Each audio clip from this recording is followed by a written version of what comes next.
Well, Texas is putting a pause on new border wall projects, but will complete the ones that have already started. Whether Texas will continue to build border wall appears to depend on the federal government. Border Report's Sandra Sanchez explains. The state of Texas has built over 66 miles of border wall. Now Texas wants the federal government to reimburse the state for over $11 billion in border security it spent on Operation Lone Star. And that includes border wall construction. Some funds are in President Trump's proposed budget bill pending in Congress. State officials in Austin are pausing new border wall contracts, waiting to see what the feds do. We're at sort of the intersection of where both state and federal policy and funding decisions are pending. That's Mike Novak, executive director of the Texas Facilities Commission, which negotiates and approves state border wall contracts.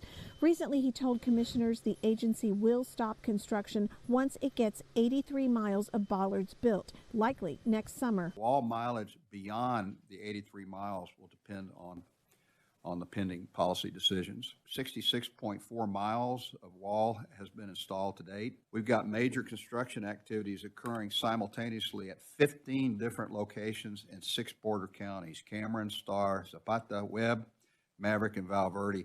That will use up the $2.5 billion in current funds they have from previous legislative budgets and the governor's office. $2.5 billion is our wall. That's the cap that we can spend. We're in sort of a holding pattern, not with construction, but with furthering the scope of the program.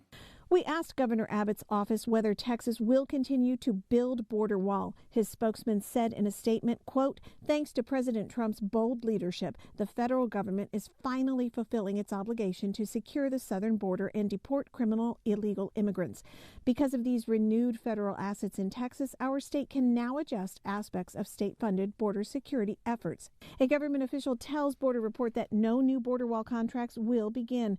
That means that pending contracts and land easement agreements like in the Rio Grande Valley could fall through. But TFC Chairman Brian Bailey says they'll honor all current contracts. There'll be a lot of things happening here in the next 6 months as we complete the wall that we've been paid to complete. State Senator Juan Chuy Hinojosa, vice chair of the Senate Finance Committee, tells us that although no new border wall money was appropriated this past legislative session, there still are existing funds, and lawmakers approved over $3 billion more for border security that the state can use as it wants. Sandra Sanchez, Border Report.